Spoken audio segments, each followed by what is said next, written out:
안녕하세요. 안전한 투자로 편안한 노후 준비 중경투TV입니다. 네, 3월 17일 목요일입니다. 드디어 미국 금리 인상 발표 있는 연준 FOMC 새벽 3시 진행이 되었고요. 결과는 히트맵 전체 초록색 기분 좋게 바뀐 것 보면 한눈에 알 수가 있죠. 오른쪽 상단 3월 매수 타이밍이다. 비트코인 3만 달러 평당 괜찮다고 2주 내내 오른쪽 상단에 올려두고 있습니다. 비트코인 3만 달러 구간에서 홀딩하고 계셔야 되고 현재 기분 좋아야지 정상이고요. 영상에서 3만 달러 괜찮다 알트코인 말고 비트코인을 핵심적으로 모아야 된다고 강조드렸는데 일부 구독자뿐만 아니라 멤버십 회원들은 지금 수익률 난리 났겠죠. 시장의 공포 해소다 이제 오를 일만 남았다고 최근 영상 계속해서 이야기를 드렸습니다. 이렇게 뻔한 장에서 수익 못 봤다 혼자 투자해서 뭘 사야 할지 몰라서 지켜만 보고 계시는 분들은 반드시 구독 옆에 멤버십 가입해 두시고요. 멤버십 가입 이후 알람을 전체 알람으로 켜두시면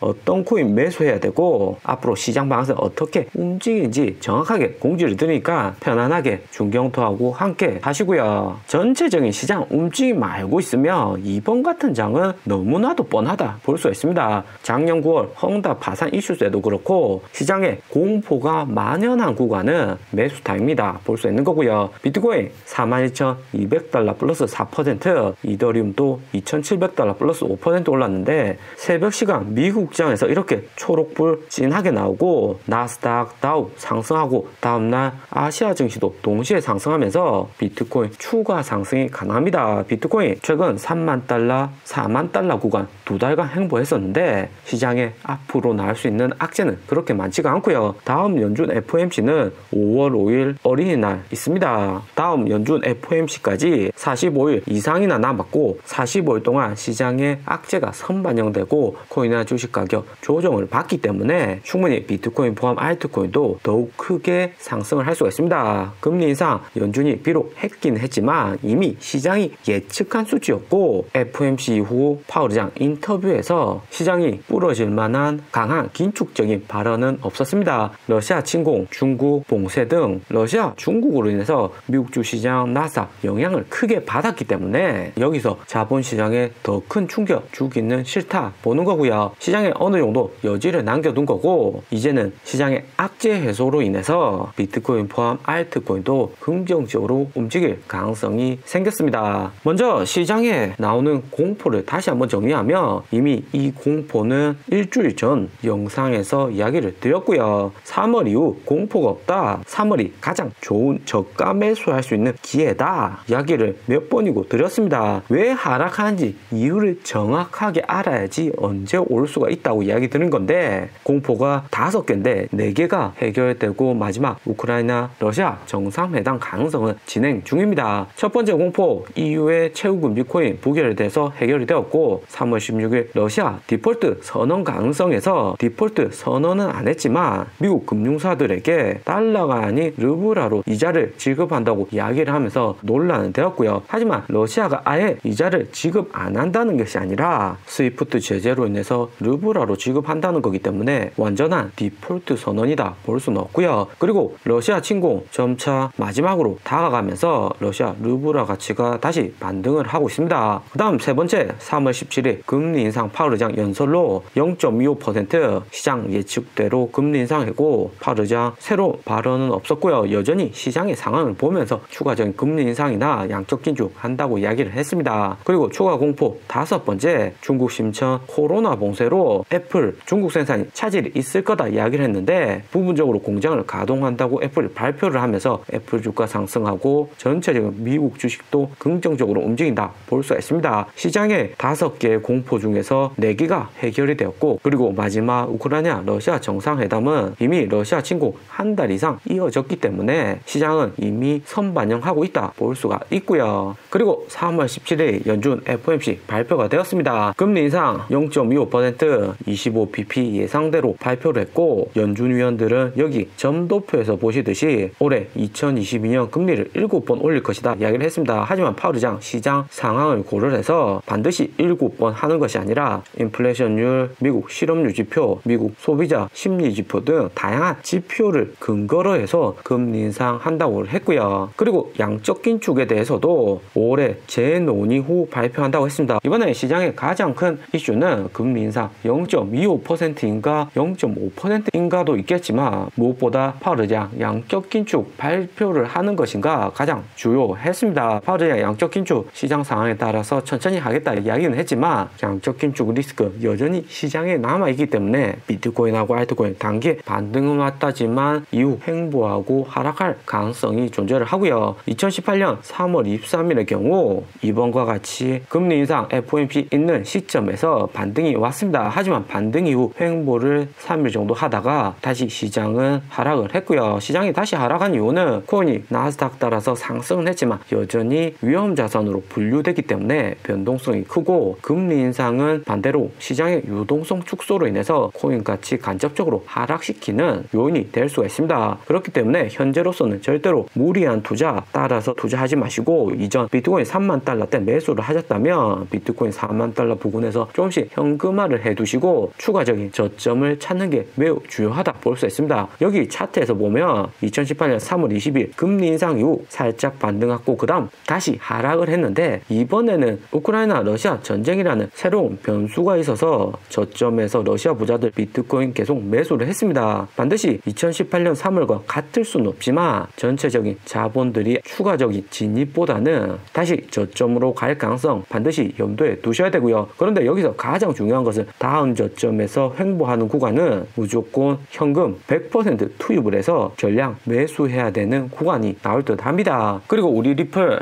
이번 주 CNBC 블룸버그 대표 미국 경제 언론사에 이어서 포브스 글로벌 대표 경제 전문지에 SEC 리플의 소송 결과에 관한 뉴스가 나왔고요. 포브스에서는 리플의 재판 결과가 암호화폐 발전 가능성에 가장 결정적인 역할을 할 것이다 이야기를 했습니다. 리플 소송이 종료되면 막대한 자금이 리플로 투자가 될 것이고 최소 몇 조 달러로 하나로 1000조 이상의 자금이 리플로 들어갈 가능성이 매우 높다 이야기를 했고요. 1000조 이상 자금이 리플로 들어가면 리플 현재 30조 시총인데 30배 이상 더 큰 상승이 가능하다 이야기를 했습니다. 여기 포브스 경제 전문가가 이야기하는 것은 리플이 미국 달러를 대체하는 스위프트 암호화폐의 국제 결제 수단이 되면서 리플 활용도는 더욱 커지고 리플 가격은 이더리움보다 더 큰 상승이 나올 수가 있다 이야기를 했고요. 그리고 리플이 언론을 통해서 리플 소송에 대해서 이야기를 계속하고 있지만 무엇보다 미국 정치권의 지속적인 로비를 하고 있는다 합니다. 미국 민주당 의회에서는 8명의 블록체인 TF 소속 의원들이 SEC 게리 겐슬러 위원장의 서신을 발송해가지고 미국 SEC는 암호화폐 기업에 대한 권한을 남용하고 있다 지적을 했습니다. 이것은 간접적으로 게리 겐슬러 의장 압박하는 것으로 빠른 리플과 SEC의 소송 종료를 강조하는 거고 바이든 정부의 달러 CBDC 발행이나 암호화폐 산업 지속적인 발전을 위해서 리플과의 소송 종료될 가능성이 매우 높다 볼 수가 있고요. 그리고 미국 연준 FOMC 종료가 되고 비트코인 4% 강하게 상승한 것과 함께 미국 1등 암호화폐 거래소인 코인베이스의 주가는 10% 급등을 했습니다. 코인베이스 비트코인 알트코인 상승으로 인한 주가 상승도 있겠지만 무엇보다 코인베이스 페이가 출시가 되었고요. 코인베이스 페이는 애플페이, 삼성페이 같이 기존의 신용카드를 대용을 해서 암호화폐로 즉시 결제를 할 수 있는 수단입니다. 코인베이스 페이 다운받아서 우리가 보유하고 있는 비트코인, 알트코인을 넣어두고 현금처럼 즉시 결제가 가능한 서비스고요. 코인베이스 페이 출시로 인해서 삼성페이, 애플페이보다 더 큰 시장에 영향력을 미칠 수가 있습니다. 애플이나 삼성페이는 비록 같은 모바일 결제 수단이지만 기존의 카드 회사 연계해서 결제를 하는 거고 수수료는 카드 회사가 많이 가져가고요. 하지만 코인베이스는 개인의 암호화폐 지갑과 직접 연계가 되어 있기 때문에 카드 회사에 주는 수수료는 매우 적다 볼 수가 있는 거고요. 현재는 비트코인, 이더리움 수수료가 비싸서 코인베이스 페이가 크게 카드 회사보다 수수료가 낮다 볼 수는 없지만 이후 수수료 싼 리플 코인베이스 재상장이 되고 코인베이스 페이로 결제가 가능하다면 리플의 활용 사용도나 노드는 더욱 크게 증가할 가능성이 있다 생각이 됩니다. 오늘의 영상은 여기까지입니다. 좀 더 디테일한 투자 정보가 필요하신 분들은 커뮤니티로도 자료가 공유되니까 멤버십 가입과 구독 부탁드립니다. 감사합니다.